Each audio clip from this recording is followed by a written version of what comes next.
ארוכה עברה צים ב50 שנותיה, ולאורך הדרך תחילה על הסיפון, עכשיו על ההגה, המנכ"ל מתי מורגנשטרן. התחלתי את דרכי באותו מקום, לפני הרבה שנים, 45 שנה, מאז שאני בחברה, סיפון ועד הלום כפי שאומרים, והיום 50 שנה לצים, יובל לצים, כולנו, המשפחה כולה, חשים את אותה הרגשה של יחד, של בית אחד, משפחה אחת, בשנה חשובה, בשנת יובל, ואנחנו מסתכלים גם קדימה. יש עתיד, רואים שיש עתיד לחברה, ואני מקווה שנהנה ממנו כל משפחת צים.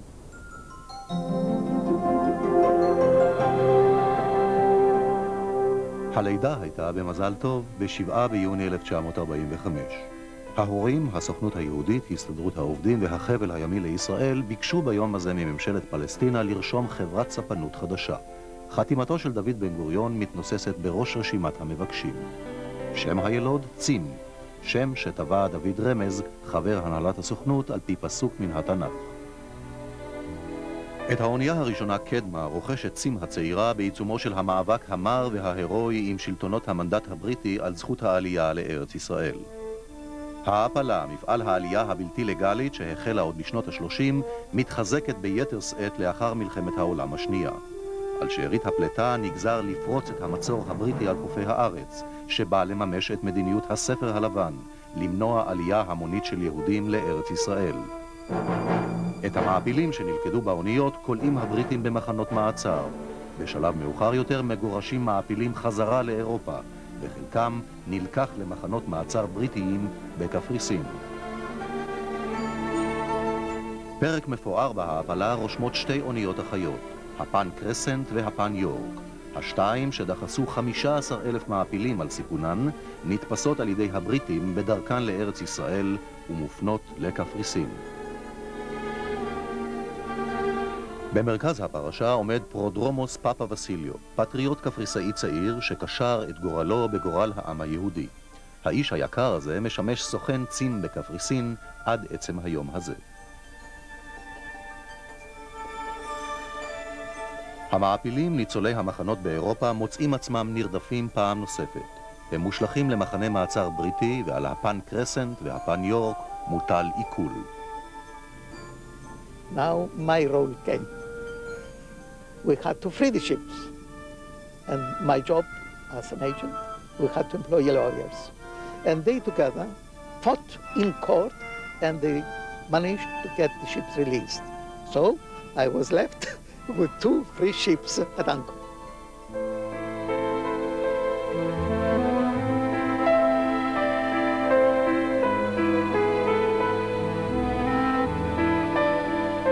The famous 14th of May 1948, when the state of Israel is created.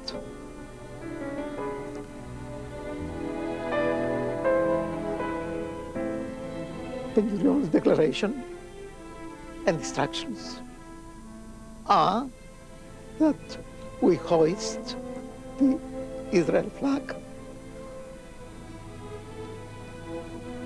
on our ships, on the pan ships, on the pan crescent and pan york.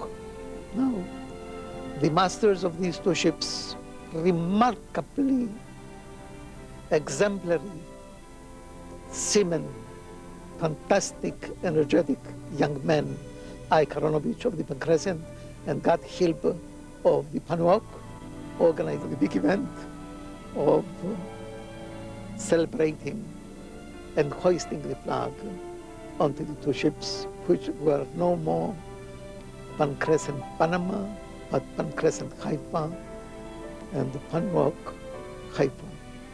So this made me now officially the first foreigner ever to be the agent of Israeli ships. 14 May 1948.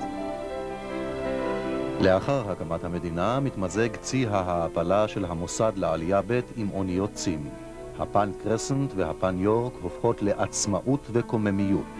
החברה הבת שוהם, שירות המעלה, עומדת עכשיו במרכזו של מבצע לאומי רחב היקף, העלאת רבבות יהודים מכל קצוות תבל אל המדינה שזה עתה נולדה. על אוניות צים מתנוסס עתה דגל 7 הכוכבים, התגשמות חזונו של בנימין זאב הרצל על האוניות שבאות לנמל חיפה ויוצאות ממנו לעולם הרחב להפליג על פני 7 הימים.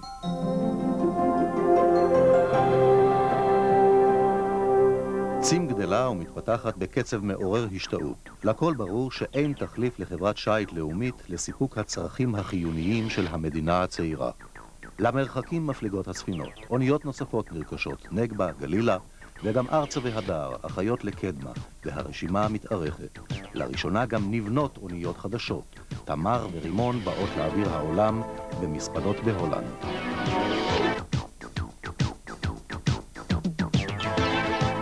אבל הפריצה הגדולה קדימה נעשית עם בנייתן של 36 אוניות חדשות במסגרת הסכם השילומים מגרמניה. פניו של הצי ומבנהו משתנים בלא הכר בתוך פרק זמן קצר. ממדי העלייה שבימים הראשונים הייתה עמוד השדרה העסקי של החברה פוחתים, והדגש העיקרי מושם עתה על אוניות מטען גדולות ואוניות נוסעים מודרניות.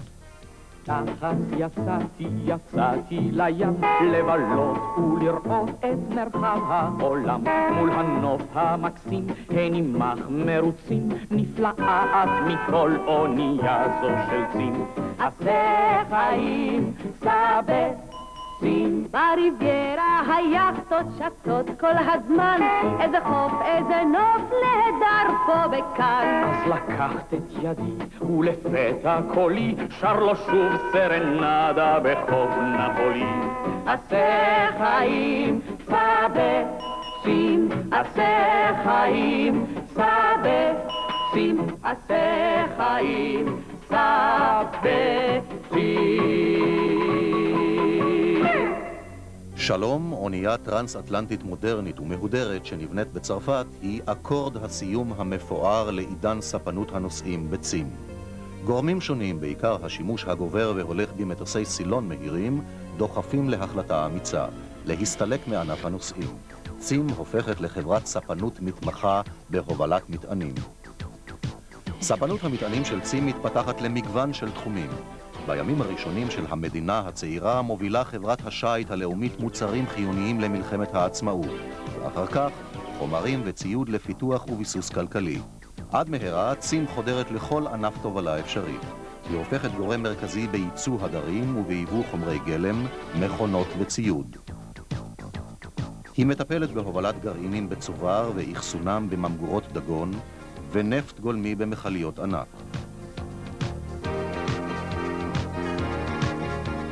לתחנת הכוח בחדרה, המופעלת בפחם, היא מובילה ממרחקים את חומר הגלם השחור. שיירות של מכוניות בשלל דגמים עושות דרכן באוניות צים דרך קבע, מנמלי יפן וקוריאה אל מגרשי החנייה העמוסים בנמל הדרומי של אילת, ומשם אל כבישי הארץ.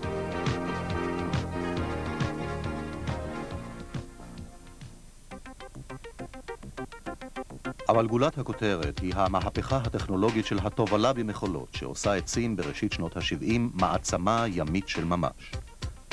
החברה נערכת בזריזות לעידן החדש, והיא רוכשת אוניות מכולה אשר פוקדות עד מהרה כ-250 נמלים ברחבי תבל. צים נמנית היום על החברות הגדולות בעולם בספנות המכולות, ויש לה מעמד בכורה בנמלים מרכזיים באמריקה, באירופה, במזרח הרחוק וכמובן גם בנמל הבית, בחיפה.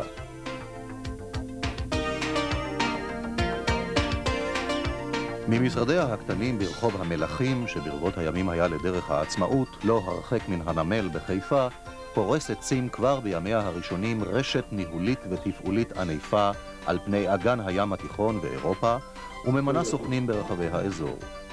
בתחילת 1952 נקבע משרד ראשי לטיפול בנושאים במרסיי, ומשרד ראשי למטענים באנטוורפן עם משרד מתאם בפריס.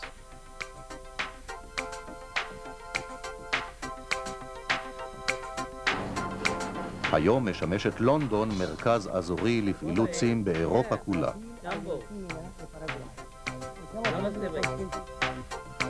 באירופה פורצת צים לעבר העולם החדש, תחילה במסגרת קו ישראל-אמריקה, ואחר כך באופן עצמאי בהובלת מטענים ובהולכת נוסעים ותיירים. המשרד בניו יורק על שלוחותיו ברחבי היבשת הופך עד מהרה גורם מרכזי בסחר עם צפון אמריקה. בשנות ה-60, בעקבות הידוק הקשרים עם מדינות העולם השלישי, מרחיבה צים את פעילותה גם לאזורים האלה. היא מקימה חברה לספנות בשותפות עם ממשלת גאנה. היא מנהלת את חברת הספנות הלאומית של בורמה. שני מפעלים אלה הם עוגן וקרש קפיצה לחדירה מסיבית של צים לאפריקה המתעוררת ולמזרח הרחוק.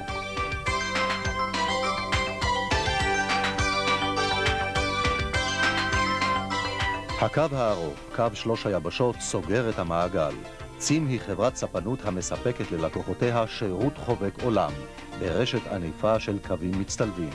הקו מקשר את ישראל ואירופה דרך צפונה ומרכזה של אמריקה עם המזרח הרחוק, באמצעות 13 אוניות מכולה, שמקיימות שירות הפלגות סדיר במסע הנמשך 105 יום למרחק של 35,000 מייל.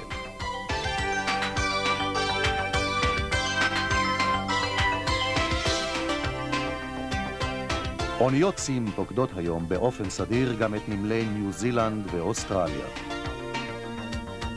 בשנים האחרונות, עם התפוררותה של ברית המועצות, צים חודרת גם לרוסיה, אוקראינה וקזחסטן, והיא רוכשת מעמד בכורה בהובלת מכולות בנמל אודסה.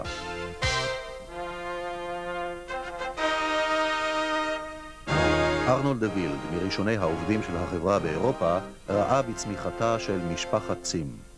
I don't believe in wonders anymore, but I think the way Zim developed itself was a kind of a miracle. After all, in the start of the company, there were no experts on shipping. Not on board the ships and not in the office. And if you see the tempo in which they developed the company, covering the whole globe nowadays and ranging between the 10 best companies of the world, it gives me a feeling of pride that I have been able to contribute for 38 years there.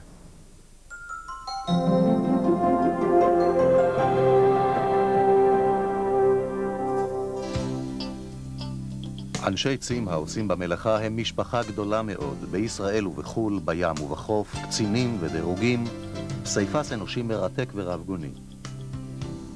4,000 עובדים מיומנים ומסורים למשפחה עוסקים בתפעול ובתקשורת, במסחר ובקשר עם לקוחות, במשלוחים ובהחזקה, בבטן האונייה ועל הסיפון, בתיעוד ובהנהלת חשבונות, בהנהלה ובכספים. צים עבורם איננה רק מקום עבודה ומקור פרנסה, אלא גם חוף מבטחים ובית חם לאורך כל הדרך. צים סוואנה חוזרת לנמל הבית ממסע ממושך בקו הארוך. מכונאי ראשי דני רדנר תופס פיקוד בחדר המכונות לקראת המסע הבא. סוף סוף חוזרים בחזרה לעבודה לאחר הפסקה של 3.5 חודשים. בוא נגיד ככה, מרגיש את המתח של לפני הפלגה של קבלת האונייה, בדיקות של חדר המכונות, להכיר בחזרה את הצוות. השאיפה בדרך כלל לקבל צוות שנוסע קבוע באונייה, ואז יש גם יותר שיתוף פעולה והבנה הדדית בין האנשים. עבודת צוות, מקצוענות, יציבות, זו משפחת צים. רק טבעי שב50 שנותיה העמידה צים 3 דורות של עובדים ועיצבה דמות של יורד ים ישראלי. אני דור רביעי בים כבר. גם הסבא הוא התחיל בשנות 35 לעבוד כבר בארץ כרב חובל. אחר כך האבא עלה לארץ וגם כן הפליג פה בצים כל השנים. שניהם יצאו לפנסיה, הסבא נפטר כזיכרונו לברכה. הדוד עדיין גם כן יצא לו מזמן לפנסיה, גם רב חובל ועבד בצים. זאת אומרת שאנחנו כבר דור רביעי, כאשר אני ממשיך במסורת אחרי האבא, מכונאי ראשי. ואני מרגיש כאן כמו בבית, בוא נגיד ככה. כי מחצית מהזמן שלי אני בעצם מבלה בים ובאונייה.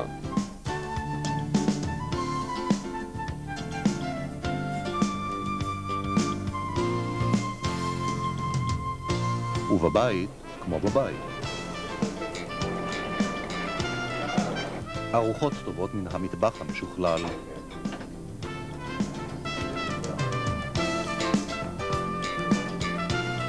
תרבות, בילוי, חברה נעימה.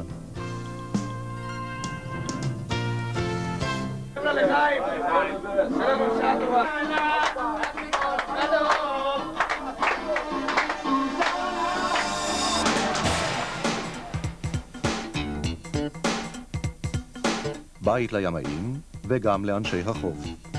באמצעות אנשי הרווחה מקדישים בצים הרבה זמן ומחשבה לטיפול בצורכי המשפחה וברווחת הפרט.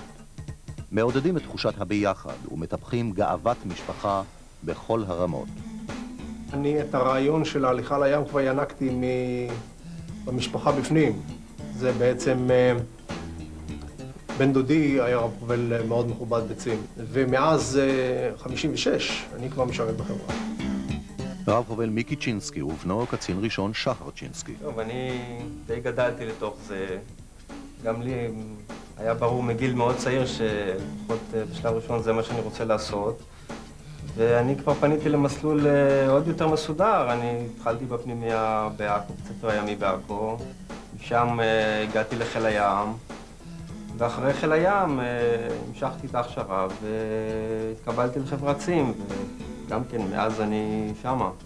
יש איזה סיפוק גדול שאתה רואה שיש איזושהי המשכיות. בוא נאמר את האמת, אנחנו לא השפענו עליו, נכון?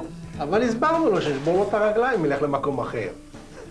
נכוון את הפילטר, ואז אני כיוונתי לך, אתה תוכל... הנה כך מועברת המסורת הצימית מדור לדור. הקידום וההכשרה נעשים על פי צורכי החברה בקורסים מקצועיים ייעודיים, וקדטים רוכשים ידע וניסיון בעבודה מעשית מודרכת בלב ים. תרגולות החירום נערכות גם הן דרך קבע בלב ים. אהבת הים אסור לה שתשכיח את הסכנות האורבות ליורדי הים.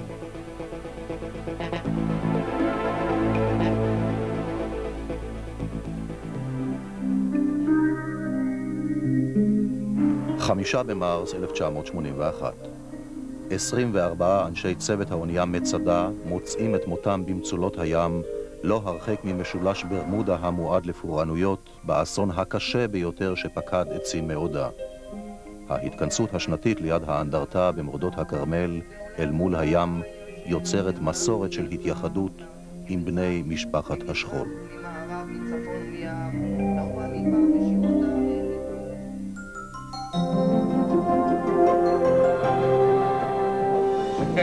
חדר החירום המרכזי בפעולה. תיצור איתה קשר, שרב חובל יהיה כל הזמן על הקשר. הניסיון העשיר שנצבר ב50 שנות הפלגה, לא פעם בתנאי ים ומזג אוויר קשים, מתורגם למסקנות ומעשים. 3 שעות של הוספת שמן מנוע ראשי למיסב האחורי כ100 ליטר, הפסיק הנזילה של המיסב. חדר החירום המצויד במיטב השכלולים הטכנולוגיים הוא אחד הלקחים מאסון המצדה. יורדת פה אחר כך, גומרת פה את הפינה, יורדת פה למטה, דרום אפריקה, ועולה למעלה לכיוון סינגפור. אם זה רק עניין של שמן, אפשר להמשיך עד דרום אפריקה. אבל אם עלול להיגרם נזק לציר, אז כדאי לעשות משהו על יד החוף הברזילאי. את המכשור המסורתי ואת חדר המפות של יד גשר הפיקוד מחליפים עתה המחשבים, המפות האלקטרוניות והמקם.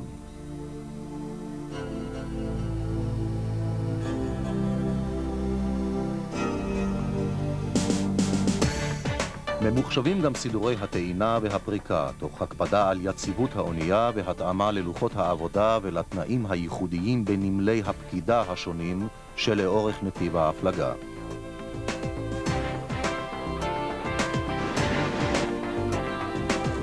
חמש אוניות מכולה סופר מודרניות עם כושר מאמץ של 3,400 מכולות והנדסת אנוש ייחודית נמצאות בשלבי בנייה מתקדמים. וקרוב היום שיצטרפו ל7 אחיותיהן שכבר פועלות בקו הארוך. זה שלב משמעותי בתהליך הפיתוח המואץ של צים, עדות לבגרותה של החברה ולמהפכה הטכנולוגית העוברת עליה בעצם הימים האלה, בים וביבשה, לקראת שנות ה2000.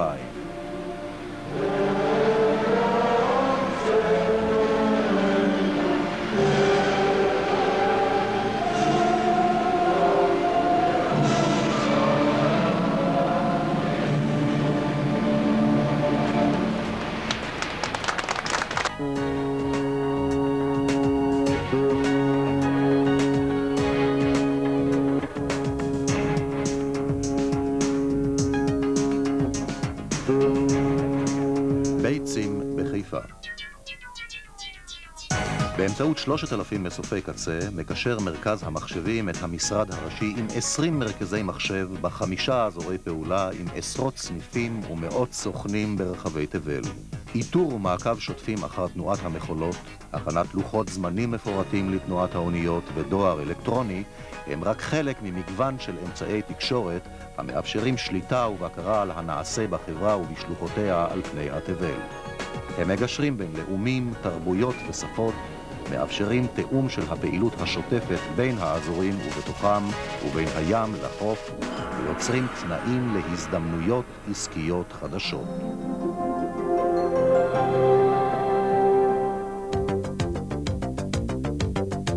חברת סברה בלונדון, GSI בניו יורק, CCT במינכן, Overseas באשדוד, טים בתל אביב ו-CSI במילאנו. אלה רק כמה שמות מתוך רשימה נכבדה של 65 חברות בנות לצים. הללו מעניקות ללקוח כתובת הולמת שתטפל בכל ענייניו, וכן שירות אמין ומגוון בכל התחומים הנלווים להובלה, למען העברה בטוחה ומהירה של כל מטען, לכל מקום, בכל זמן.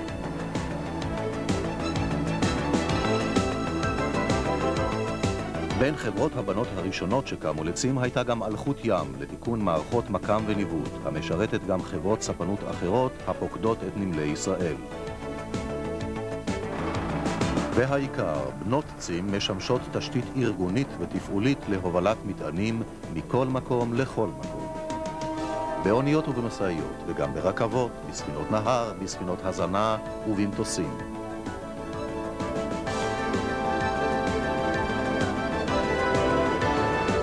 כך הופכת צים מחברה שעיסוקה בספנות בלבד למערכת תובלה בינלאומית משולבת, המגשרת בין דלת הספק לדלת הצרכן.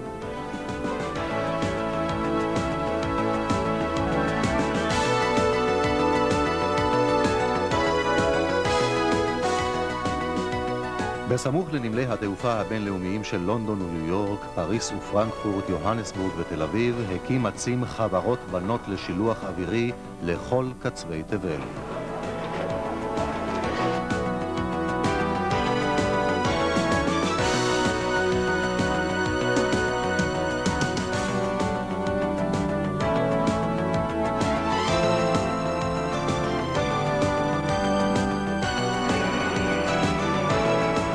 עכשיו, השמיים הם הגבול.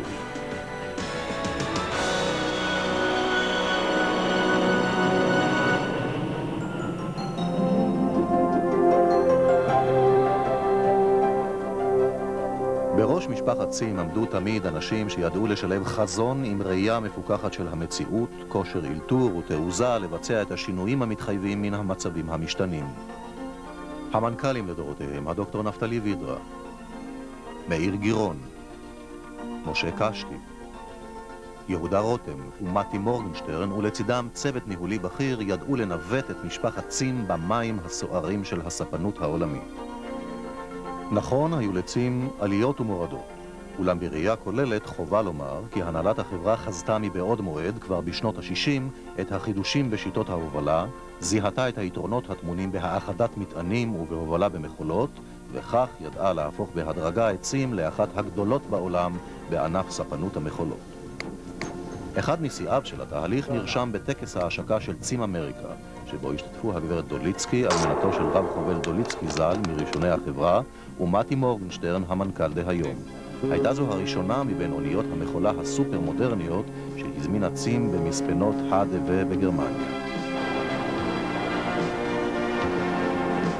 הנהלת צים גם ידעה תמיד לקרוא נכון את מפת הסחר העולמי המשתנה.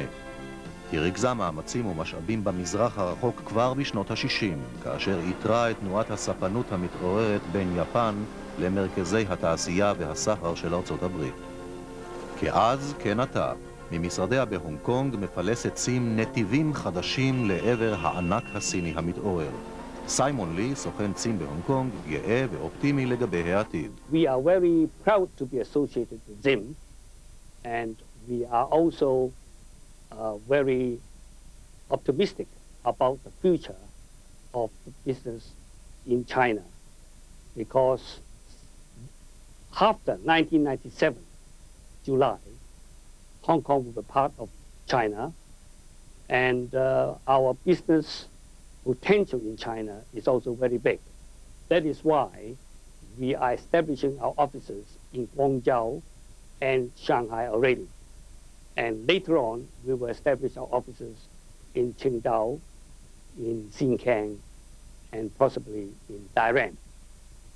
שותפות אסטרטגית עם חברת השילוח הממשלתית הסינית סינוטרסט הולידה קו משותף, סינוצים, המגשר בין סין והמזרח הרחוק לבין המזרח הקרוב באגן הים התיכון.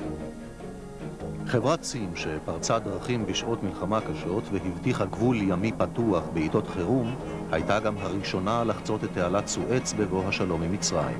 אחמד חיירי משמש מאז וגם היום סוכן צים במצרים.